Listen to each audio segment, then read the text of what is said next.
London, 1242. The air is thick with the smell of mud, sweat, and horse manure. Iron-rimmed wheels grind against the cobblestones, and the chains rattle like cruel bells in the morning mist. A crowd gathers, their whispers clashing with the distant toll of church bells, each note heavy, foreboding, like the beating of a funeral drum. Dragged across the filthy streets, a man's body jolts with every stone, his flesh torn by the ropes that bite into his skin. His face is pale, eyes hollow yet alive enough to feel the weight of every gaze upon him. Men spit, women clutch their children tighter. Some turn away, others cannot look away, as though compelled by horror itself. Above, the sky is gray, almost indifferent, but below, London is alive with a cruel anticipation. They know this is no ordinary execution. This is theater, and death is not the end, but the beginning of the king's warning. And as the procession winds its way toward the scaffold, a chilling truth settles in. This man will not be allowed to die quickly, because the king wants everyone to watch. Lundy's cliffs, a lone ship on a restless sea.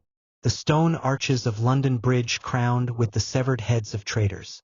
And then, the scaffold, looming like a black altar where mercy will not be found. Why William de Marisco? Why such cruelty? Why must a single body be torn apart so publicly, so violently, that England itself would remember for centuries? That is the story you are about to witness. Welcome to Cursed Chronicles. Here, the past is not forgotten. It breathes, it bleeds, and it haunts. If you dare to keep walking with me into history's darkest shadows, then join us. Subscribe now, and let the next tale find you before you even seek it. The year is 1242, and England trembles beneath a fragile crown. King Henry III sits upon the throne, but his authority is brittle, gnawed at by rebellious barons, drained coffers, and whispers of treachery in every hall. He is not his father, the great King John who signed away liberties at Runnymede. Henry is softer, less certain, and every show of disobedience feels like a dagger aimed at his already insecure rule. In this climate of suspicion and unrest, loyalty is the rarest coin, and betrayal the most feared poison. Across the waters of the Bristol Channel lies a jagged rock rising from the sea, Lundy Island.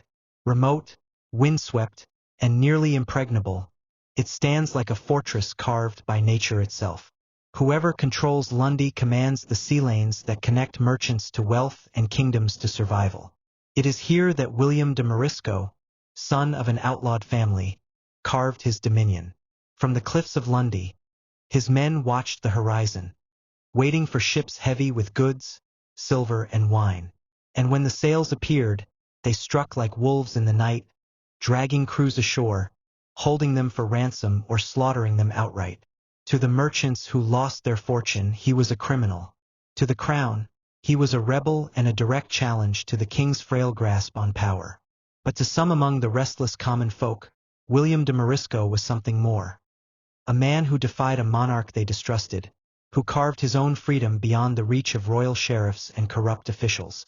Pirate, traitor, folk hero. The truth depended on who told the tale. Yet what sealed William's fate was not only piracy.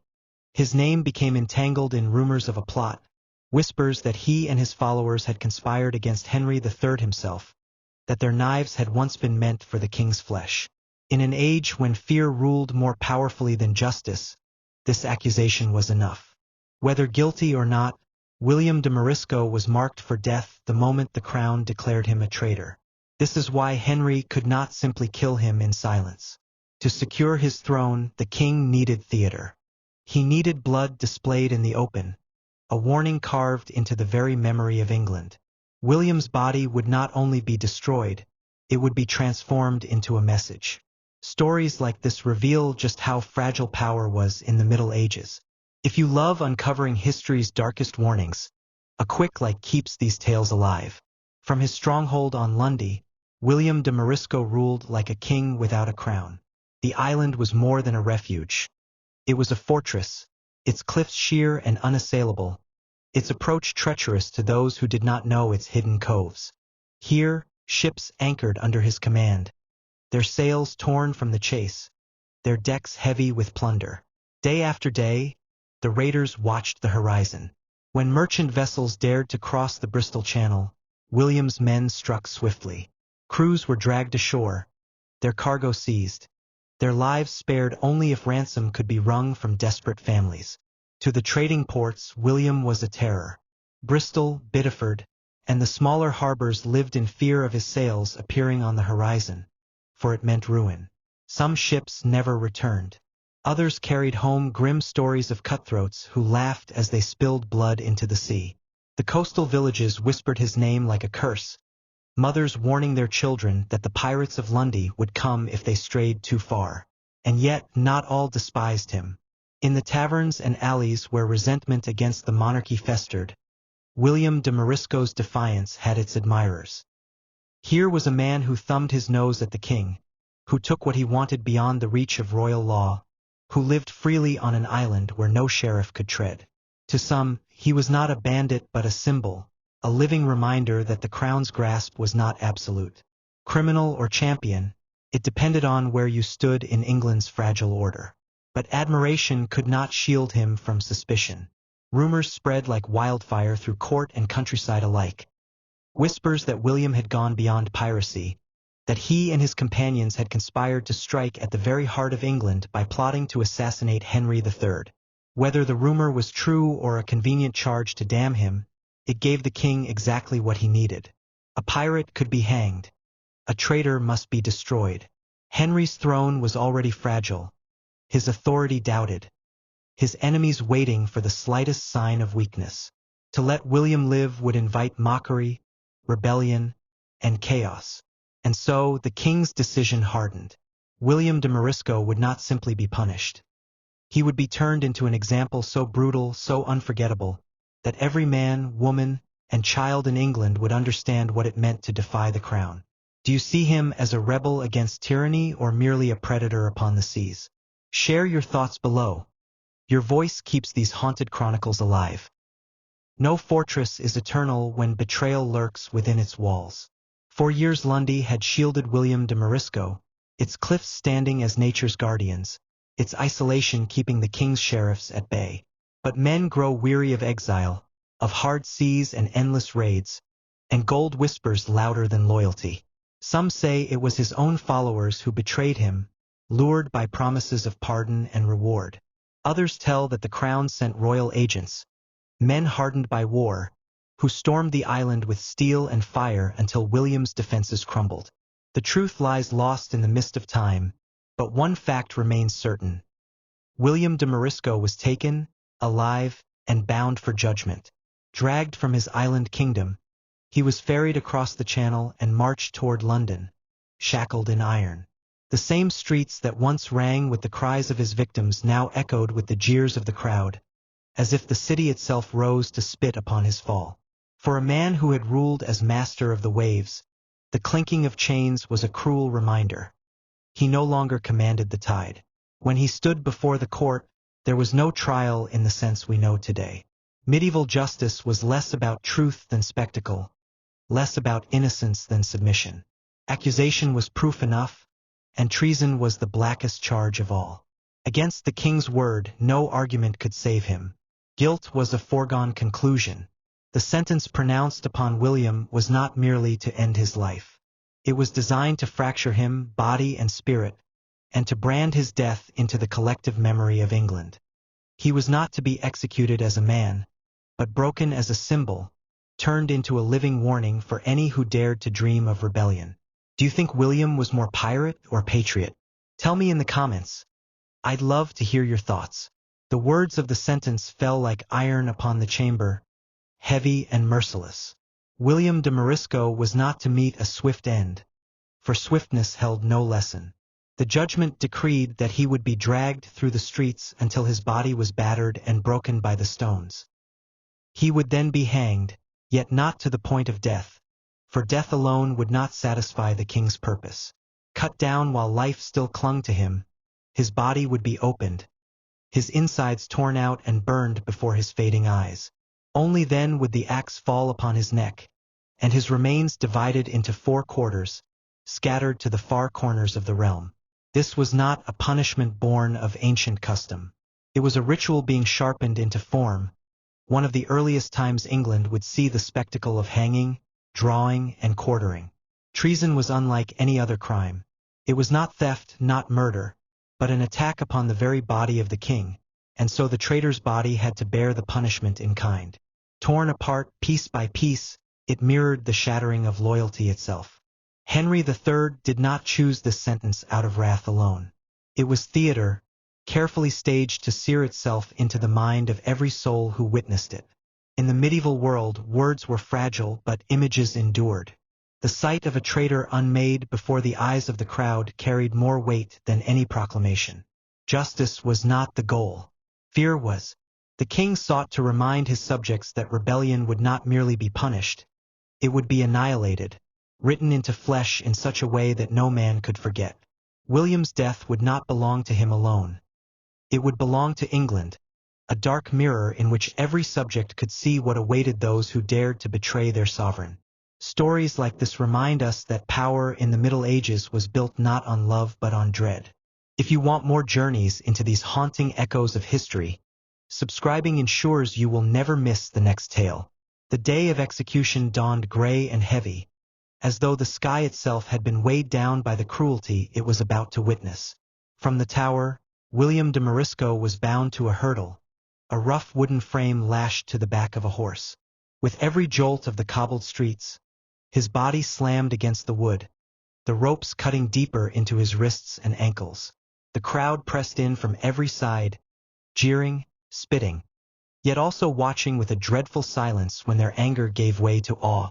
The sound of iron-shod hooves echoed through London's narrow lanes, mingling with the gasps of children clinging to their mothers, the muttered prayers of the pious, and the cruel laughter of those who believed justice was at hand. Dragged through the filth and stench of the city, William's journey to death was already a torment. But it was not the destination that mattered, it was the spectacle along the way. Every man and woman who laid eyes upon him became a witness to the crown's warning, their memories seared with the sight of what it meant to betray a king. At the scaffold he was hauled upright, a figure torn and battered yet not broken. The noose was tightened around his neck, and he was hoisted into the air. His body convulsed, straining against the rope, but before death could claim him he was cut down, gasping, half-conscious, dragged into the next stage of the ritual. Before the watching multitude, his chest was torn open, his entrails pulled out with deliberate cruelty, cast upon a fire so that the smoke rose into the sky, a grim offering to the authority of the crown. The smell of burning flesh mingled with the damp air, and a hush fell over the crowd, a silence born not of pity but of horror. Still he lived, if such existence could be called life, until at last the axe was raised. With a single brutal stroke his head was severed, the blood dark against the wooden block. His body was quartered, the limbs separated, the man who had once ruled an island reduced to fragments of meat and bone. And as the remains were prepared to be sent across the realm, the people understood what the king desired them to know. No traitor would ever find peace, not in life, not in death, not even in memory. If this scene grips you and you want to walk deeper into the shadows where history's darkest truths still whisper, subscribe to Cursed Chronicles. Here, every week, the past returns to breathe and to haunt. When the execution was done, the city did not simply disperse and forget. William de Marisco's body was not laid to rest, for rest was denied to traitors. His severed head was raised high and carried through the streets until it reached its final perch upon London Bridge. There it joined the grisly gallery of skulls, a crown of death above the city's gate, where every merchant, every pilgrim, and every child who crossed into London was forced to look upon his face, frozen in the agony of his last moments. Rain would wash over it, sun would blacken it, birds would peck at it. Yet for weeks it would remain, a silent sentinel of royal power. His body was divided into 4 quarters, each sent to a different town loyal to the king. These were not hidden or buried, but nailed upon gates, displayed above marketplaces, or set upon spikes where the roads converged. Travelers could not avoid them. Villagers could not ignore them. Every glance was a reminder. This is the price of rebellion. This is what becomes of those who defy the crown. The message spread further than William's piracy ever had. Fear seeped into conversations in alehouses, into the whispers of shepherds in the fields, into the prayers of peasants at night. Even those who had once admired him fell silent, for admiration could not protect them from the sight of his remains watching over the towns like unholy relics. His flesh had been broken, but the fragments of his body had become instruments of the king's will. In this way, William's death did not end with his last breath. It was prolonged, stretched across England, etched into memory by the cruel display of his ruin.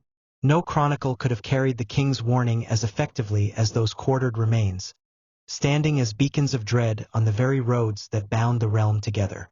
What do you think when you hear of such a punishment? Justice, cruelty, or something darker still? Share your thoughts below, because it is in your voice that these haunted chronicles continue. In the months and years that followed, William de Marisco's execution grew into something larger than the man himself. His death became a template, a ritual repeated against future traitors, refined into a performance of cruelty that the crown would use for centuries. What began as one man's destruction on a scaffold in London became the darkest theater of English justice. Hanging, drawing, and quartering was no longer a punishment. It was a message carved into the very identity of the realm. Every time it was carried out thereafter, the shadow of William's fate lingered. Each condemned man relived his torment. Dragged through the streets, stripped of dignity, torn apart for all to see. The memory of his broken body gave shape to the ritual, and England learned that treason was not just betrayal of a ruler, but betrayal of the body of the kingdom itself, a crime that demanded a punishment both symbolic and savage. Henry III had achieved what he sought. He had turned fear into policy, terror into governance. By transforming William's execution into a spectacle, he reminded his barons, his subjects, and even his enemies abroad that the king was not powerless. He might be questioned in council, undermined by rivals, but in this one matter he stood absolute. Betrayal would be met with annihilation.